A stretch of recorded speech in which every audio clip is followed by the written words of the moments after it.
Welcome back, everybody, to the deep dive. This time, we're taking a look at American politics and foreign policy.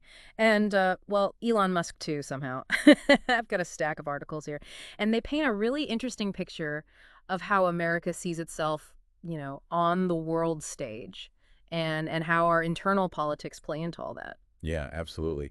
The sources you sent over touch on some really fundamental questions, Yeah. and well, let's just say there are some strong opinions out there about America's role in the world. No kidding. Okay, so this Washington Post opinion piece, this one really threw me. It argues that America's efforts to promote democracy abroad, it says that might actually be doing more harm than good. Mm. I mean, it's a noble goal, right? Like Yeah. spreading democracy and all that. But the world is actually trending away from democracy. A lot of folks are saying our efforts are, well, they're seen as kind of hypocritical. Yeah. What's interesting about the article is that it presents this real dilemma, right? Yeah. On the one hand, supporting democracy and human rights, that aligns with American values. Like, that's what we're supposed to be Right. about. But then on the other hand, the article highlights how these efforts, they often fail, and they're costly. Mm. And sometimes they could even backfire. Exactly. And it's not like we're the perfect example of democracy ourselves right now, right? I mean, with Right. all this stuff going on here.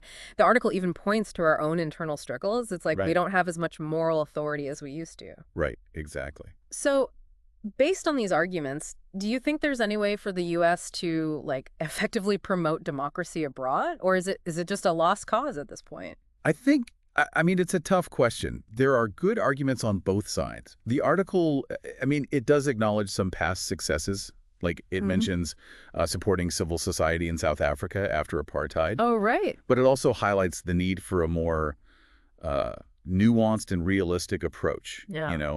one that recognizes the complexities of each situation and avoids like a one-size-fits-all strategy. That makes sense. It's not just about waving the democracy flag. It's about understanding the unique challenges each country faces, right? Okay, so switching gears a bit, we've got this story from The Guardian.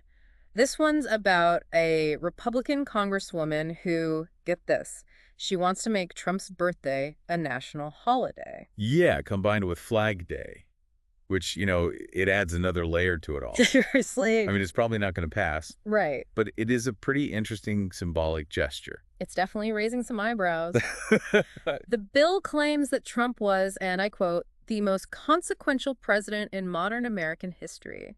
I mean, come on. Are we putting him on the same level as, George Washington now? Well, the article points out the irony there, right? I mean, considering that Washington already has his own federal holiday, Good point. it seems like this proposal is less about celebrating Trump's birthday, Yeah. and more about kind of elevating his status within the Republican Party. I see. And the social media reactions are, well, let's just say they're divided. But this whole proposal actually ties into a bigger issue that The Guardian tackles in a separate editorial, actually.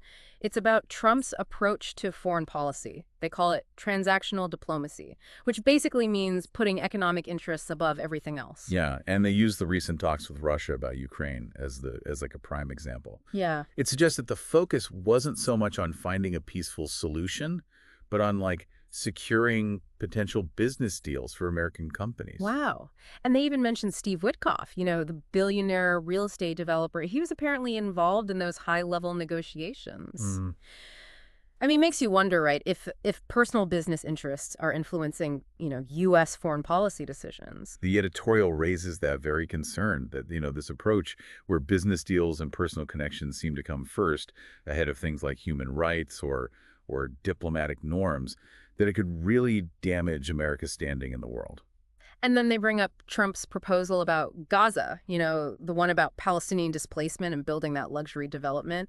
Yeah, they point out how that proposal actually aligns with the views of some of Trump's associates and some Israeli settlers.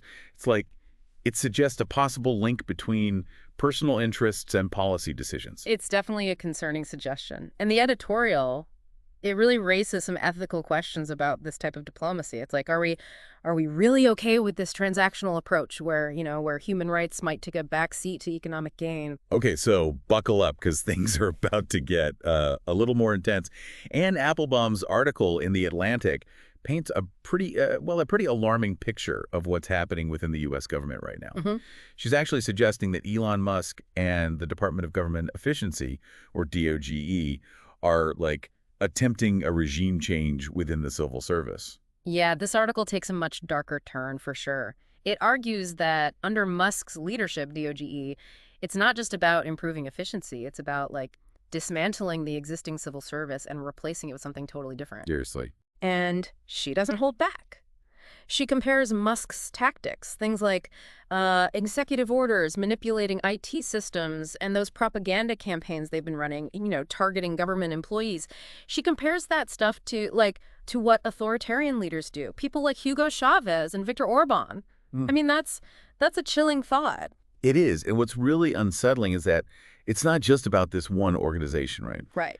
Applebaum warns that these tactics, they can be used against other institutions, like universities, which, I mean, that would have serious implications for the future of American democracy. Whoa, hold on. Back up for a sec. For those of us who haven't been following all this super closely, what exactly is DOGE and what kind of power does it actually have? So DOGE stands for the Department of Government Efficiency. It was created by the current administration.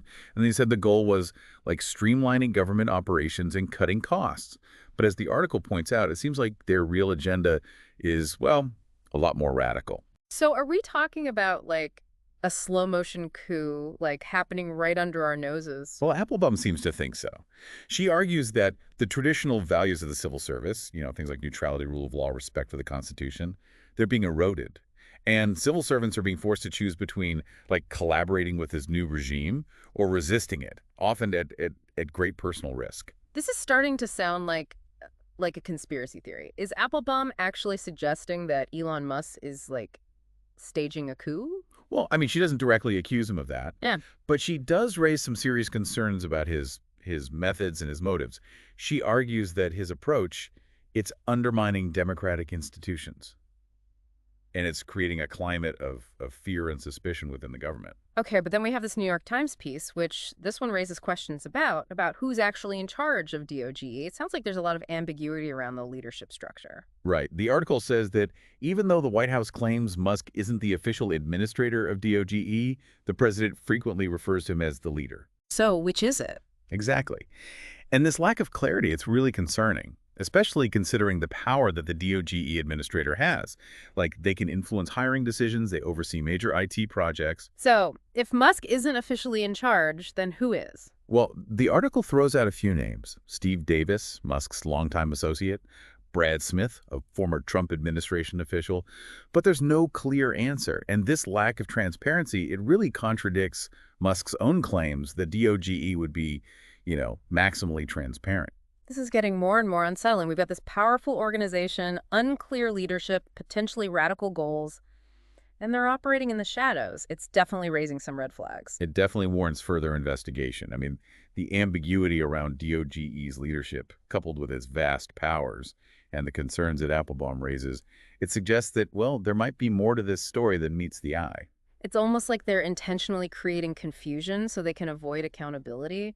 This is starting to feel like a deep state situation, but maybe not from the direction we expected. That's a really interesting point. It does make you wonder about the real motivations behind DOGE. Are they really trying to improve government efficiency?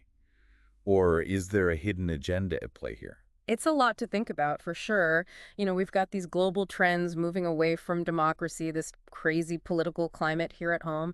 And then you throw in this whole DOGE situation. It's like we're living in some kind of political thriller with a little sci-fi mixed in. Yeah, it's definitely a fascinating picture, that's for sure. And it's complex. What strikes me is how interconnected all these stories are, even though they seem separate. They all touch on this bigger question of America's role in the world and how that role is changing. You're right. It's not just about these specific policies or events. It's almost a fundamental shift in how America sees itself, and its place in the world. Yeah, and then you add in the role of people like Elon Musk, and it just gets even more complicated. I mean, he's not just a tech CEO anymore, right? He's got his hands in government policy, and he's potentially reshaping the structure of the American government. It's crazy. It's like these lines between the tech world, the business world, and the political world. Wow. They're all blurred now, and it's hard to know where it's all going. It really makes you think about what this means for democracy, not just in America, but globally. I mean, if a country like the U.S., with our history of democratic institutions, if we're faced these kinds of challenges, what does that mean for other more fragile democracies? That's a good question. And it's kind of a scary thought too. But I'm also curious about, these global trends away from democracy. Does that make it harder for the US to promote democracy in other places? Or does it actually make it more important? That's a great question. It seems like the U.S. is stuck in this weird paradox. On the one hand, yeah, seeing other countries move away from democracy, it might make some people think, well, what's the point? Our efforts aren't working. Right. But then on the other hand, it could also be seen as like, look, this is why we need to step up. We need to defend these values even more forcefully. I see. So which approach is right? Should we be more isolationist? Or should we be more active on the world stage? That's a debate that's been going on forever. And there are good points on both sides. But I think what all these articles show us is that, America can't just ignore what's happening in the rest of the world. Right. Our decisions, they have consequences beyond our borders. It definitely feels like we're at a crossroads. Like the choices we make now, both here at home and in terms of foreign policy, those choices are going to have huge consequences down the line. Absolutely. But, I think even with all the uncertainty, all these challenges, there's opportunity too. A chance for us to reevaluate, to rethink our priorities, to think about, what kind of world we want to live in. I like that. It's not all doom and gloom. It's about facing the challenges head on, but also being proactive, Yeah. shaping the future that we actually want. Exactly. And that starts with people like us, informed citizens who are willing to engage in these tough conversations, to question assumptions, and to hold our leaders accountable. I completely agree. So after all this, after this deep dive, what are your main takeaways? What's sticking with you? Honestly, I'm struck by this sense of urgency. All these articles, they're all saying, hey, things are changing. They're changing fast. American democracy, it's facing challenges both here and in how we deal with the rest of the world. Right. I mean, you look at the erosion of trust in institutions, the rise of this, transactional diplomacy and this potential threat to the civil service. It's concerning, to say the least. I agree. And it's not just about politics either, right? These issues, they get at these deeper questions about ethics, about values, about the kind of society we want to build. And it's not just about America. What happens here, it affects the whole world. I mean, the U.S. has always played this unique role. And what we do or don't do, it has consequences. Yeah. So what can we do about it? Is there any reason to be hopeful? I think there's always reason to be hopeful. But hope isn't passive. It takes action. It takes us staying informed, having these hard conversations, and holding our leaders accountable. That's a good point. We can't just sit back and hope things get better on their own. We have to be involved, right? We have to actually shape the future we want. Exactly. And that includes recognizing that, these issues are complex. There are no easy answers. But I think if we understand the different viewpoints, the history, the potential consequences, then we can start making more informed choices. Makes sense. So where do we go from here? What are some concrete steps we can take to address these challenges?